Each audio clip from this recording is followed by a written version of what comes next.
Well, the most important thing to look for in a new town, right, where you're spending your weekend, you gotta find a hotel,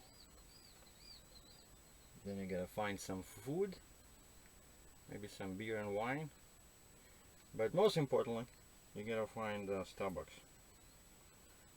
I need Starbucks in the morning.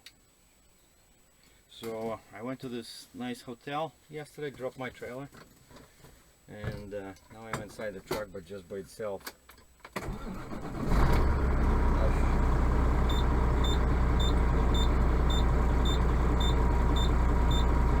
show you in a sec. So, because there's free Wi-Fi, I updated my GPS because it kept sending me messages, you know, on the screen.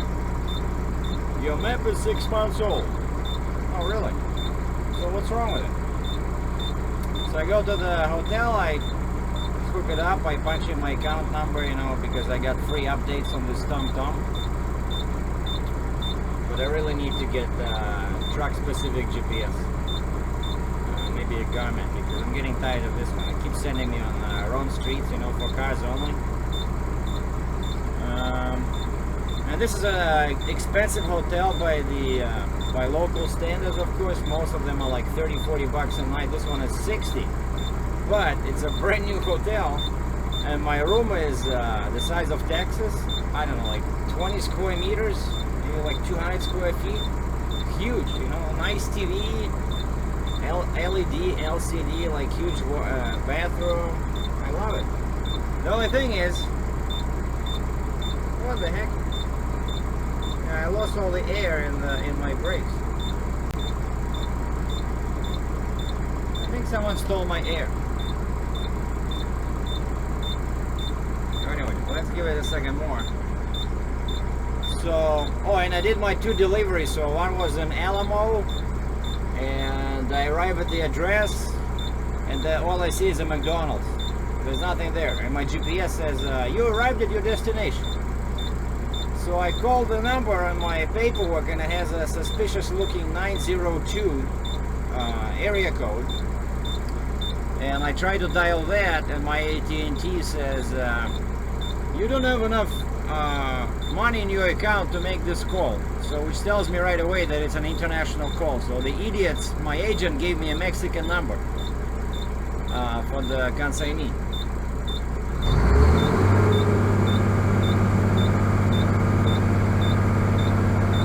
Anyway, there we go. Jesus. Anyway, so he gave me a wrong number, and but then he gave me the right number, right, when I call him on the phone, and I call the guy, and he explains to me which exit to take. So it turns out I was I was like 5 kilometers away. And I went there, dropped the roller, the guy signed, and of course right away you have a language problem because 99% of people here only speak Spanish. But what I find interesting, and there you see my trailer, and like that way where that guy is going on the highway far to the left, that's to the border. From here the border is like 3 kilometers, 2 miles. And you see this divider, it's a brand new hotel, so why did they put all these dividers, you know, like concrete small lawns in the middle? That makes it impossible for the big trucks to, so I got in somehow. Well, I'm just thinking what I'm gonna do when I'll try to get out. But very nice hotel. Oh, and then the second delivery, so I dropped that one, and then the second delivery was right next to the border in Pharr, Texas, P-H-A-R-R. And one second, no, I don't want air conditioning. And so I go there, and that place is very small, and I go straight in, and there's no way for me to go to the dock, because the dock is in the far back. Turn left, Highway 336, South 10th Street. And it's all blocked. The dock was all blocked. There's all these Mexican guys working on. on various machinery, and they all block the dock, and plus it's too small for me to turn around anyway. So I started looking for a guy that speaks English, and finally someone tells me, go across the street, because we also have a yard across the street. You wait there, because you're blocking, you're paralyzing everything here. Okay. So I went there, and then they took me in a car to the border. We canceled the bond. And the guy who took me, he was a partner of this company. So there's two partners. One of them is strictly Spanish speaking, right? And this is still Texas, USA. This guy that took me, he knows maybe 500 words of English, you know. So we were just talking like real basic. And turns out he lives in Mexico. Across the border, in each day he crosses back and forth. And I said, how far are you allowed into US? And he said 3 miles. So a friend of mine said, you don't need a visa, you can work. He said 50 miles, that's BS. So basically these Mexican guys here, they can only work right next to the border. And he drives a beat up Ford Focus. My age, the guy my age, but much, much more weight. Like normally, like, 52, 53 years old. He's already below like 200 pounds. And he says, I like Mexican food. That's what he says. Anyway, and I did my homework on my Google Maps as usual. And I saw that right down this road, and we're going north. Right up this road, rather than down. Right up this road, away from the border. That's where the actual far Texas is, and there's a couple of shopping plazas and everything. And I found that I see a Best Buy, a Sears. Well, I don't need Sears, but that just clue that it's a big shopping area, and that's what I was able to find on Google Maps. So now I want to go to Starbucks and do my books for April. I got my envelope with all the receipts. So I just gotta go and add them all up so that I can file my HST tax return, Ontario sales tax, and then I should get back some money from the government. Normally it's around $300, $400, $500. Depends how much money I spend in Canada on fuel. Because I cannot claim the sales tax in the US, but especially in Ontario, we got 13% tax, right? So that adds up pretty quick if you buy, let's say, I don't know, 300-400 gallons of fuel, like 1,000 liters, I see the guy in front of me, green car, and he has a green license plate, and the name on top is definitely not the name of one of the US states or even Canadian provinces. So lots of Mexicans here, and I don't know. I'm about 3 kilometers away from the border. So, okay, so let's see if they arrest this guy. No, I'm just kidding. There's probably so many complex issues here, but it's like a totally different world, like Mexico, Canada, Mexico, US crossing. And I saw the actual crossing. It's all military style. There's military vehicles like US Army, those sand-colored big SUVs and troop carriers. It looks scary. It looks like a military fortress ready to defend the United States from the invasion from Mexico. Barbed wire, like totally different from Canada. But it was a really interesting experience. And you can see there's lots of land here, right? Like this Texas, that's probably the cheapest land anywhere. I don't know, unless it's maybe Arizona. Okay, so this is McAllen. It's a big town, actually. Yeah, it's not far. Far is at the bottom, so yeah, I'm bad. And you saw, if you catch the sign, said 129,000 people. And there's there's a bunch of towns in this area, and right next to each other. And this is Highway 36 north. There's a bunch of towns. They all sit near this. I think it's what, Highway 281, 283, or I-2. That's north where I'm going. All right, what is that sign? I don't like the sign on the right. On 2nd Street, no trucks. Okay. Because I'm still driving a truck, right, even without a trailer, so I gotta be careful. Now this guy probably doesn't speak English, so he doesn't read English signs that say 45 miles per hour. But he's clearly past his 3-mile zone. Hey, buddy, turn around. No, but the guy does look scared. But it's kind of me, you know, entering, I don't know, Italy or something, right? So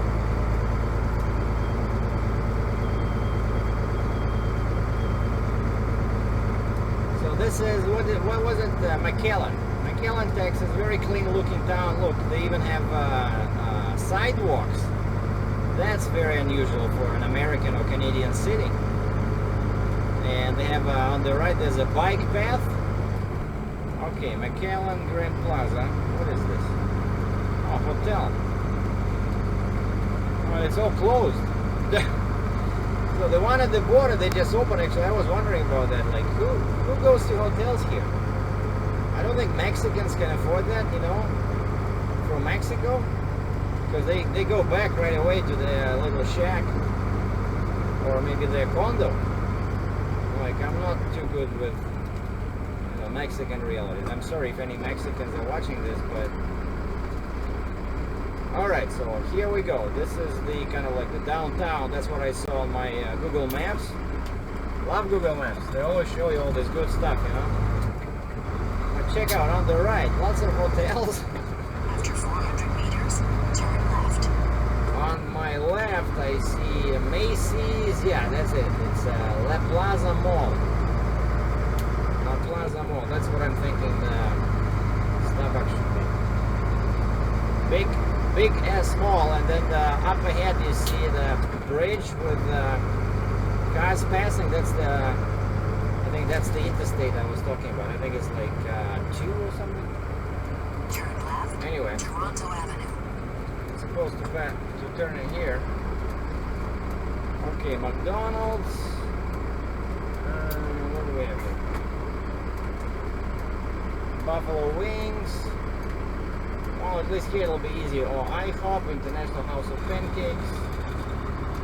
Maybe I'll go get some pancakes. Today's Saturday, so I'm allowed to get off my strictly high protein power diet, but I don't know if I'm supposed to, because yesterday I had 3 burritos. Boy, they were so good. I bought one, and then I bought one burrito, and I was so hungry I ate it right inside the truck. I went to the Esso gas station. I passed because right next to the hotel there's nothing. So I go to the Esso.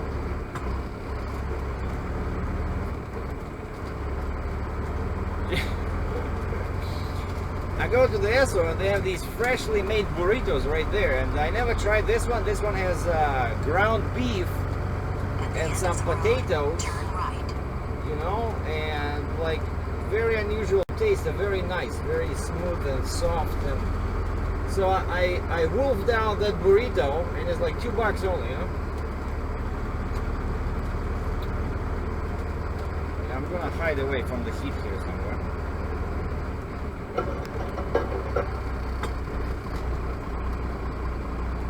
And here we go.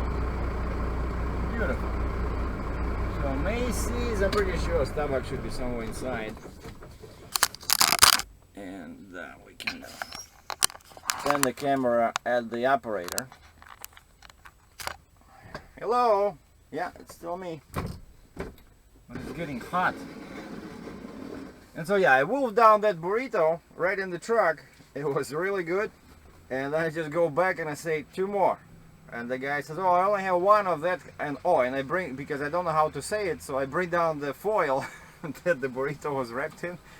because on the foil there was a name for that specific top secret type of burrito. And I come back, I say, I want this one. Give me. Oh, my GPS just fell down. It was raining during the night. Lots of moisture inside the truck, and I drained my air tank. Of course, I don't have any wet. I don't have any. What's that thing? You know, we canceled that. Bypass that dryer. Yeah. So I opened the tap at my wet tank, and it's all water, not just steam, but water comes out. Anyway, so yeah, and I go inside. The guy says I only have one burrito like that. He says left, which means that that's a good burrito, right? So people buy them. And I say, what else do you have? And he says, well, just regular one, fajita beef. And I tried that one, and I don't like that one. That one, it basically has pieces of beef, and they're not always, you know, top quality. So you have to. There's some like vines and stuff like that in them, you know, like not very good beef. They put like cheap beef in there. But that one where it's ground, that was really nice. It's too bad I threw out that wrapper, you know, that foil. Now I don't know which one to order. But I'll go back. No, wait a second. Today is I'm supposed to, yeah, because you know, the skin on my stomach starts growing. You know, I don't want to look like that Mexican guy in his Ford Focus, because he's really. Because I showed him my citizenship card from Canada. I said, this is how we do it in Canada. And the guy looks at my birth year and he says, me too. I said, well, good for you. Well, I'm gonna walk around, take some pictures, do my books. Maybe meet some pretty Mexican ladies. I see a couple over there. And, oh, they have a guy, defender, family defender, so. We'll see you later. Oh, and one more thing, the guy yesterday called me. Hey Sergei, I talked to you. You still have that trailer for sale? I said, well, it's not for sale, it's a lease takeover. Yeah, that's what I mean. You might have heard from me or my driver before. And I remember, yeah, one guy called me. He said he was a driver for this guy, and he was looking for a trailer because he didn't have trailer, so he wanted this guy to lease my trailer, give it to him. And this guy says, and I see the number is 519, which is Kitchen, Ontario, and he says, oh, I'm in Edmonton right now, but I'll be back in Ontario for the long weekend. And this is May. I don't know what long weekend. Easter, Mother's Day, Father's Day, Kids Day. Anyway, I'm not too good with holidays, don't get me started. But oh, those girls are walking towards that big glass entrance. Okay, so now I know where I have to go. And he says, oh, then I said, well, I should be there next week too, because I don't know, I haven't found a load yet from here, but I really need to get there because I need to deal with that lowboy trailer, see if I upgrading that one, giving them the step deck, or maybe if this guy, I saved his number and his name on my smartphone, so I'm definitely gonna call him when I'm heading back to Ontario. So I sent him a bunch of pictures before, so I know he has a pretty good idea what I have. So, but I mean, if this works, this would be great. You know, if he takes the lease over, I promise them some money. You know, I give him some cash. Hey, he can go get some tequila. You know, some burritos, and I get rid of the trailer. Everybody's happy, and then I can. Now I'm not upside down anymore, and now I can get that lowboy trailer I've been dreaming about.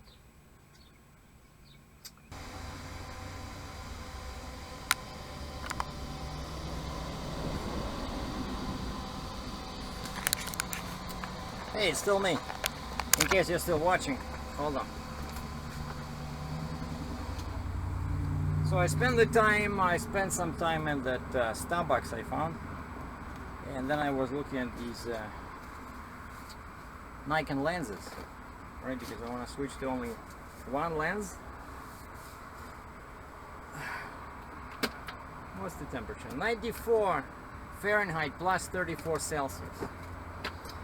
And so then I found there was a Best Buy store that you just saw when I was panning, just basically 3 kilometers east, or 2 miles east of that Starbucks. So I took this, I think it's Expressway 83, and it once again, it feels great to drive the truck without a trailer. It's just like a race car, you push the accelerator, it's 20,000 pounds, 550 horsepower, which seems low compared to some sports cars, but it has 2,000 pounds of torque. Well, it used to. Now it has 1850, but then I get that magic button, right? So yeah, it's close to 2,000 pounds of torque. So that thing, it's unbelievable. Anyway, so I did my research, and I went into the Best Buy, and they have the trade-in program, and they're extremely generous. They offered me $50 for the big zoom I had, 55mm to 300mm lens, which retails for $399 US. But I try to sell it myself on Kijiji, on Craigslist. No one wants to buy it for any decent money, so I gave it to them. And then I said, what about the standard lens, like this one? What about this 18 to 55? Nice decent lens. That was the main lens that came with my Nikon, and this one retails for $249 US. And the guy started looking at the computer. He says, well, it's $10 if you have the box. And I said, well, I cannot have the box because it came with the camera. It was all in one box because it came as a kit. And the guy says, yeah, I understand, so let me see. And he clicks a couple of buttons and he says, oh, now the price is reduced to 1 cent. I'm not joking. And he says, because of no box, even though I have this, right, because this is important, all these lens covers, right, and the lens is not broken, nothing. And the guy says, you might as well keep it, because I said, yeah, I can probably sell it for $100, So I'm keeping that one, and this is what I got. This is a Nikon. You see that 28 to 300 mil, 3.5 to 5.6, and this is actually, see, 28 300. This is actually FX lens, which means that this is a lens, 5-year warranty. This lens was actually designed for a full-size sensor, like FX, full-size sensor, because mine is DX, which is cropped.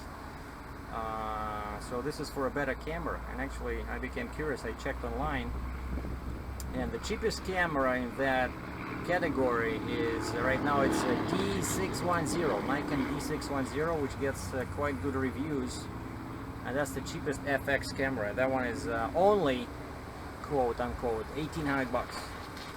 But for now I'm gonna use it. Hold on, someone is calling. Yes, where were we? Yeah, some lady just called me from her beat up SUV. So she's driving a Chevy, like a big SUV but old. She has a bunch of kids in the back, and she says, excuse me sir, I said Mexico is that way, and she starts laughing, and then she says, no, a couple of dollars for gas. You should drive a smaller car maybe, I don't know. But anyway, so yeah, that's what I got. 28 to 300 mil. It's very heavy, it's almost 2 pounds, whereas the older zoom lens was 500 grams. This one is 800 grams, but it's only, it's one lens. And I was already able to catch some nice shots, and this is what it looks like. Yeah, it's actually shorter. It's shorter than the that cheap $400 cheap, well, but it's cheap for lenses, right? It's shorter, but it's bulkier, and it has a much bigger size of the lens, right? So now my camera looks like a real professional camera. I went inside the AT&T store because I ran out of data. See, this is what happens when you start doing, once again I started doing daily videos, and I use my phone to upgrade some videos. And today I get a message from AT&T saying that I only have 100 megabytes left on my data plan. And today is May 10th, And my plan does not upgrade till like May 20th, you know. So I had to go inside. There was an AT&T store. I said, I want to buy 1 gigabyte. And the guy saw my camera. He says, "Oh, nice camera." I said, "Thank you, sir." And then I paid $11 for 1 more gigabyte, and I was out of there. So no more daily videos, guys. Forget it. It's just killing me, you know. I'm gonna use you know, free Wi-Fi. So right now I'm staying at a hotel, very nice Wi-Fi. So this time I'm gonna upload a real high definition video with some test pictures I've been taking with this new lens, and you check them out. So now that's it. So what follows are the pictures I took with the new lens. Thanks for watching. Bye. So saw this cute looking truck in the parking lot near the Best Buy, and then I use my new zoom lens at various settings to shoot the back of that truck. And this is a 200 millimeter, and I think this is a 300 millimeter zoom. And then I went for a lunch at this El Pastor restaurant. It was the food was pretty good, and of course there's palm trees everywhere because this is Texas after all. This picture did not come out as sharp as I wanted. Everything is out of focus. I don't know why. And the town is extremely busy. There's lots of cars, most of them with Texas license plates, but some of them with Mexican plates. But I noticed that most expensive cars, they all have Texas license plates. And here's a typical redneck vehicle with a Texas license plate. And this Texas Roadhouse caught my attention. Looked real, you know, photo worthy with those 2 flags on the left, US flag, on the right, Texas flag. And I need to shed some weight, so here's my idea of a healthy diet: apricots, egg protein, egg whites, and a bottle of red wine. The wine, by the way, is $2.97 US. That's right, 2.97. And here was a nice picture. A guy was trying to load a big ass TV in his small Saturn SUV, and it did not work. So then they're taking the TV back to the Best Buy. And here's a few shots of my hotel.